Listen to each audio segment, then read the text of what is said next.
2 मिनिटांमध्ये या कार्यकर्त्यांचा प्रवेश होत आहे। बाळ्यामामा म्हात्रे यांच्या नेतृत्वाखाली या ठिकाणी एक अभिनंदनाचा ठराव आहे। तुम आगे बढ़ो बाळ्यामामा, तुम आगे बढ़ो। महाविकास आघाडीचा अरे 3 वर्ष केंद्रीय पंचायत राज्यमंत्री होते, परंतु या कालावधीमध्ये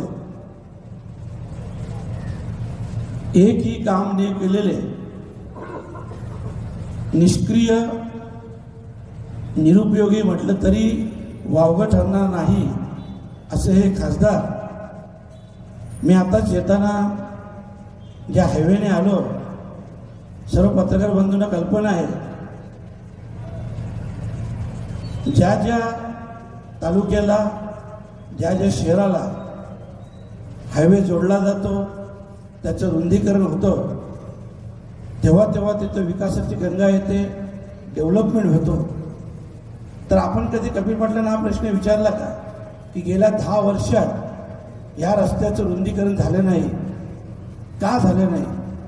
हा प्रश्न आपण त्यांना विचारायला हवा होता। दुसरी गोष्ट आहे, शाही धरणाचा एक विषय आहे। गेल्या अनेक वर्षापासून हा रखडलेला विषय आहे। आपल्या सर्वांना कल्पना आहे,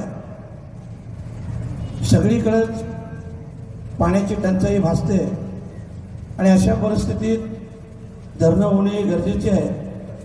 परंतु या धरणामध्ये जी आमची 53 गावं विस्थापित होतात, या सर्व गावकऱ्यांनी 2 रास्त मागण्या केलेल्या आहेत। एक म्हणजे जागेच्या बदल्यात जागा मिळावी, आणि दुसरी गोष्ट आमच्या प्रत्येक कुटुंबातील एक व्यक्ती हा शासकीय सेवेत सामावून घ्यावा। तर मी पत्रकार बंधूंना विचारेन का ही मागणी चुकीची आहे का बरोबर आहे? पण तुम्ही कधी त्यांना विचारलं काय ह्या प्रश्नावर? तुम्ही का कधी बोलले नाही, का कधी आवाज उचलला नाही? विकासाला माझा कधीच विरोध नव्हता, आजही नाही, उद्याही नाही, परंतु तो विकास होताना आपल्या समाजाची, स्थानिकांची वाताहत होता कामा नये, या सर्व गोष्टींकडे आवर्जून लक्ष ठेवायला हवं। त्यानंतर लोड शेडिंगचा इथं खूप मोठा असा विषय आहे। MIDC आज मुरबाडमध्ये रोजगाराचा प्रश्न किती भीषण प्रश्न आहे हे आपल्या सर्वांना माहीत आहे। परंतु अशा परिस्थितीत आपल्या समोर 60 ते 70% MIDC ही बंद पडली। खरं म्हटलं तर कपिल पाटील 30,000 करोड 35,000 करोड 1,000 करोड आमच्या MIDC साठी, सबसिडीसाठी किंवा इतर विषयांसाठी दिले असते, तर आज इथं आमच्या इथल्या स्थानिकांना, युवकांना, हजारो लोकांना रोजगार उपलब्ध झाला असता। परंतु ही त्यांची उदासीनता आहे। त्यांना कुठल्याही प्रकारचं काम करायचं नाही, फक्त ना फक्त निवडणूक आली की आपल्या समोर येणार, काहीतरी थातुरमातुर उद्घाटन करणार, घोषणा करणार। तर याच्या सगळ्यात महत्त्वाचा प्रश्न रेल्वेचा आहे। आपल्या सर्वांना कल्पना आहे, आज इथल्या तरुणाला जर नोकरीसाठी कुठे जायचं असेल तर ठाणेसारख्या शहरात जायला लागेल, मुंबईमध्ये जायला लागेल, भिवंडीमध्ये यायला लागेल।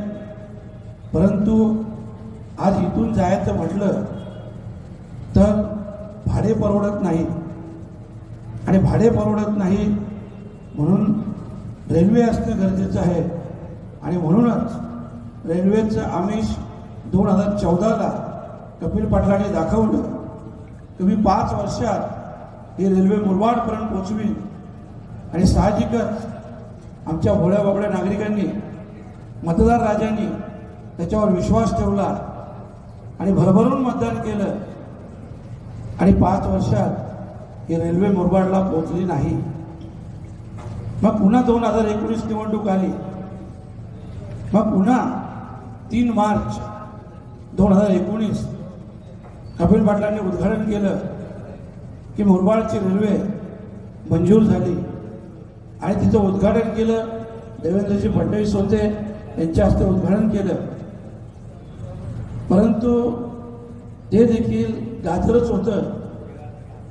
आता येणाऱ्या निवडणुकीत 2024 सर्व पत्रकार बंधू आपल्या उपस्थितीत 3 मार्च 2024 कपिल पाटलांचा आम्ही निषेध केला, गाजर वाटले आणि आता पुन्हा एकदा रेल्वेचं आम्ही दाखवत आहे. तर हे सगळे प्रश्न पहिले आपण त्याला विचारला पाहिजे. आपण का नाही केले हा देखील जाब विचारला पाहिजे. कारण शेवटी आपण सर्वांनी त्यांना मत दिलेलं आहे, त्यांना खासदार बनवलेलं आहे, त्यांना मंत्री बनवलेलं आहे. सगळ्यात मोठा किळसवाना सवय आहे, सर्वांनाच कल्पना आहे. मी पत्रकार बंधूंना पुन्हा एकदा सांगेन की तुम्ही या कपिल पाटलांना आता मुरबाडला आल्यावर एक प्रश्न विचारा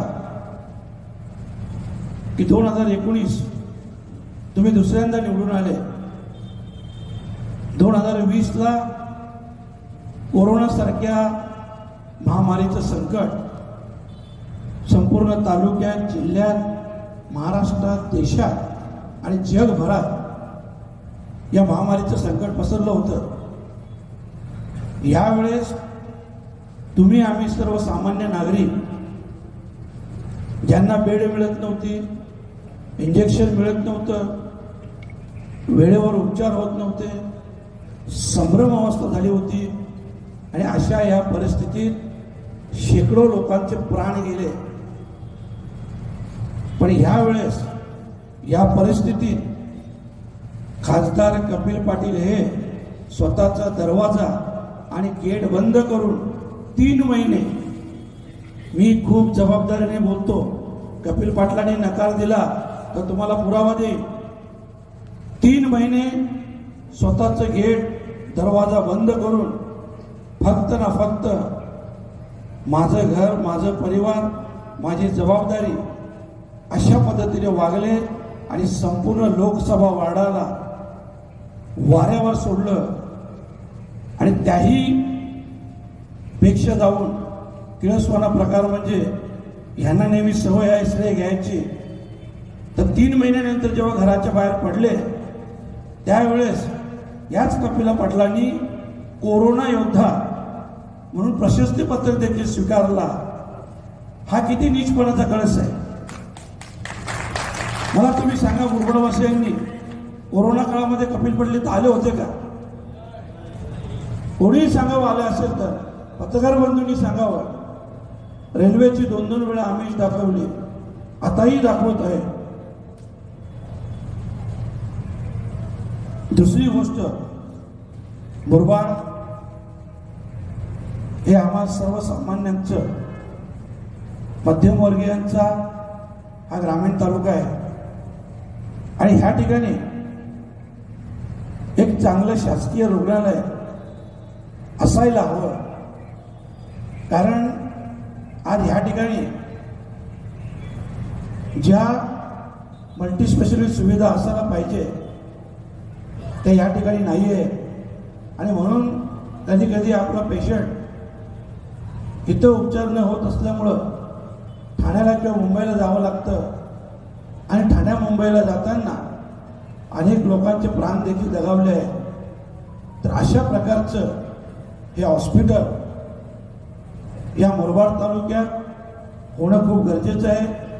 एक आत्ताच आमच्या पत्रकार बंधूंनी सांगितलं की न्याहारी पायवाडी एक रस्ता आहे, गेल्या 20 वर्षात या रस्त्याचं काम झालेलं नाही. अरे आपण मुंबईच्या एवढे लगत आहोत, काही तासाच्या अंतरावर आहोत, काही मिनिटाच्या अंतरावर आहोत आणि अशा ह्या परिस्थितीत आपल्याकडे रस्ते होऊ नये, लाईटची समस्या असावी, यासारखं मोठं दुर्भाग्य हे आपलं कुठलं असेल. आणि एक सगळ्यात महत्त्वाचा दुसरा एक मुद्दा मी घेईन. मुरबाडमध्ये शेतीचा व्यवसाय खूप मोठ्या प्रमाणात शेती केली जाते, परंतु इथल्या शेतमालाला बाजार नाही. माझ्या डोक्यात एक वेगळीच कल्पना आहे. मी तुम्हाला आजच्या दिवशी एक शब्द देतो की तुम्ही जे अन्नधान्य पिकवाल, जो भाजीपाला पिकवाल, ज्या ज्या गोष्टींचं उत्पादन कराल त्या गोष्टींसाठी भिवंडी शहरात, कल्याण शहरात, ठाणे शहरात आणि मुंबई शहरात तुमच्या हक्काचं तुम्हाला एक गाला, एक बाजार निर्माण करून देईल, जेणेकरून आज जर तुम्हाला 10 रुपयाचा भाव असेल तर ते तुम्हाला 12-13 रुपयाचा भाव मिळेल. अशा प्रकारचा बाजार मी स्वतः शब्द देतो. आणि मी जे जे बोललोय पत्रकार बंधूंना सांगेन, तुम्ही सर्व विषय नोट करून ठेवा, कारण हे सर्व विषय मी ज्या वेळेस फॉर्म भरेन, माझी पहिली सभा असेल त्यावेळेस मी मतदारांसमोर जाताना कदाचित मी पहिला उमेदवार असा असेल की ज्यांनी या संपूर्ण भिवंडी लोकसभेच्या विकासाची ब्लूप्रिंट तयार केलेली आहे. आणि ती ब्लूप्रिंट मी तुमच्यासमोर सादर करेन. आणि हेही लक्षात ठेवा की ही सर्व कामं मी 5 वर्षात प्रामाणिकपणे आपल्या सर्वांच्या सहकार्याने पूर्ण करेन. आणि प्रत्येक वर्षी मी एक प्रेस कॉन्फरन्स घेईन. मी दिलेली आश्वासनं आणि 1 वर्षात मी केलेली कामं आणि उर्वरित कामं, त्यांचा करत असलेला पाठपुरावा यांचे अपडेट सर्व पत्रकार बंधूंना देत राहीन. आजच्या दिवशी मी एवढंच सांगेन, महाविकास आघाडीच्या माध्यमातून राष्ट्रवादी काँग्रेस पार्टी शरदचंद्र पवार या पक्षाच्या वतीनं तुतारीच्या चिन्हावर मी इथं निवडणूक लढत आहे. तुतारी नेहमीच एक शुभसंकेत घेऊन येते. आणि खास जेव्हा जेव्हा धर्माचे युद्ध असायचे, जेव्हा जेव्हा अन्यायाचे प्रतियुद्ध व्हायचे, त्या वेळेस हीच तुतारी वाजवून रणशिंग फुंकलं जायचं. आणि आज तीच वेळ आलेली आहे, आपण सर्वांनी या तुतारीच्या माध्यमातून रणशिंग फुंकायचं आहे. आणि इथंच नव्हे तर संपूर्ण महाराष्ट्रात जिथं जिथं आपले नातेवाईक असतील, मित्रमंडळी असतील, त्या सर्वांना आपण एक आवाहन करा की संपूर्ण महाराष्ट्रात महाविकास आघाडीचे जास्तीत जास्त उमेदवार हे निवडून गेले पाहिजे. आणि हीच खरी आदरणीय शिवसेना प्रमुखांना श्रद्धांजली असेल, आदरणीय धर्मवीर आनंदगी साहेबांना श्रद्धांजली असेल, आदरणीय यशवंतराव चव्हाण साहेबांना श्रद्धांजली असेल. अशा प्रकारचं मी आपल्याला आवाहन करतो. काय माहिती आहे ना, मला स्वतःला काम करण्याची इच्छा आहे. आणि मी अनेक वेळा बोललेलो आहे की देवाने जेही मला दिलेलं आहे मी खूप खुश आहे. माझ्या स्वप्नात नव्हतं ते देवाने मला प्रत्यक्षात दिलेलं आहे. मी मेहनत केली, मी बिझनेस करतो आणि त्या माध्यमातून मी पैसे कमवतो, ते मी राजकारणासाठी ठेवतो. आणि आत्ता मला जे राजकीय जे काही पद पाहिजे, मला खासदार व्हायचे, ते मला पैसे कमवण्यासाठी, यांच्यासारखी टक्केवारी कमवण्यासाठी नाही व्हायचं. मला लोकांची कामं करण्यासाठी व्हायचं आहे. 5 वर्षांनी तुम्हाला आजही सांगतो, जबाबदारीने बोलतो. तर मला माहीत आहे तुम्ही कपिल पाटलांना कुठले प्रश्न विचारले नाही, पण मला नक्की विचारायला याल 5 वर्ष. तुम्ही जबाबदारीने बोलतो. तर 5 वर्षात या सर्व कामांचा लेखाजोखा तुमच्या समोर मांडला जाईल आणि ही सर्व कामं केली जातील, एवढं मी नक्कीच आपल्याला